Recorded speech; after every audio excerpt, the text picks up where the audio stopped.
কান্দিতে শান্তনু সিনহা বিশ্বাসের white house পৈতৃক ভিটেতে পেল্লাই বাড়ি হাঁকিয়েছেন কালীঘাটের প্রাক্তন ওসি, আপাতত যিনি ইডির হেফাজতে।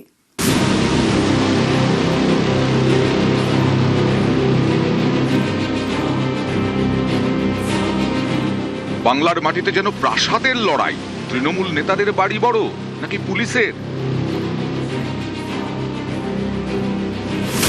মুর্শিদাবাদের কান্দির এই বাড়ি এ তো বাড়ি নয়, যেন প্রাসাদ, হোয়াইট হাউসও বলা চলে। কান্দির এই হোয়াইট হাউসের মালিক কলকাতা পুলিশের ডেপুটি কমিশনার শান্তনু সিনহা বিশ্বাস।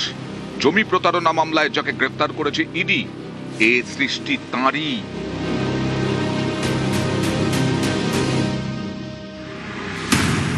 কদিন আগে সবাইকে তাক লাগিয়ে দিয়েছিল পৈলানে তৃণমূল বিধায়ক দিলীপ মণ্ডলের বাড়ি। দিলীপকে টেক্কা দিতে হাজির শান্তনু। এ যেন বিগ বাজেটের বলিউডি কোনো সিনেমার সেট।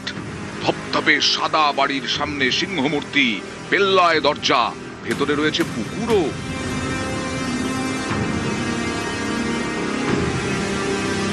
ছিলেন ওসি, তারপর ডিসি। সেই শান্তনু সিনহা বিশ্বাসের পৈতৃক ভিটে কান্দি পুরসভার ৮ নম্বর ওয়ার্ডের জেমো বিশ্বাস পাড়াতে। কবছর আগেও ছিল ইটের বাড়ি, 5 বছরের মধ্যেই ভোল বদল। ইটের বাড়ি একেবারে রাজপ্রাসাদ। নেই তো আজ মোটামুটি 1 সপ্তাহ কি 2 সপ্তাহ মনে হয়ে গেল। এমন নেই। আপনাদের সঙ্গে কেমন সম্পর্ক আছে? সম্পর্ক কারোর সঙ্গে রাখে না। কেন রাখে না? রাত্রিবেলায় আসে, অথবা আবার রাত্রিবেলায় চলে যায়। যে কদিন থাকে পাড়াতে কারোর সঙ্গে মেশে না, কিছু না। অনেকদিন দিয়ে কাজ, 5-6 বছর কাজ করছি। কে করাচ্ছিল কাজটা? শান্তনু করেছিল বলে। বাবুদের ব্যাপার, বাইরে থেকে টাকা বাকা আসছি, এই তো পয়সা তো হবেই। না না, আমাদের কিছু দেখে না।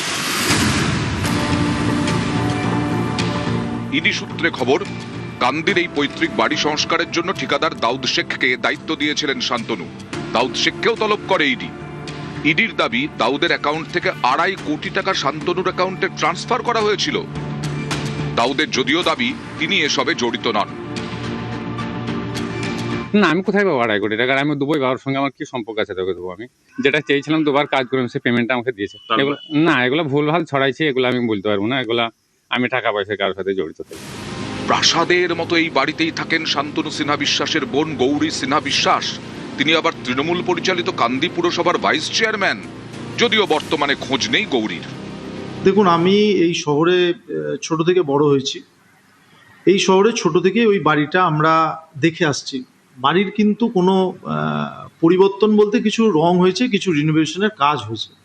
সেখানে কিন্তু এই বাড়িটা অতি প্রাচীন বাড়ি। বাড়ির কিন্তু স্ট্রাকচারে কিন্তু সেই অর্থে পরিবর্তন নেই। রাজ্য সরকার বদলের পর গত 14ই মে ইডির হাতে গ্রেফতার হন শান্তনু সিনহা বিশ্বাস। তার বিরুদ্ধে জমি দখল থেকে তোলাবাজির মতো অভিযোগ রয়েছে। শুধু তাই নয়, পুলিশের বদলিও নাকি কন্ট্রোল করতেন তিনি। শান্তনুর দোতলা বাড়ি রয়েছে বালিগঞ্জ ফার্ন রোডে। তবে কি দুর্নীতির টাকাতেই এত রমরমা শান্তনু সিনহা বিশ্বাসের? উঠছে প্রশ্ন।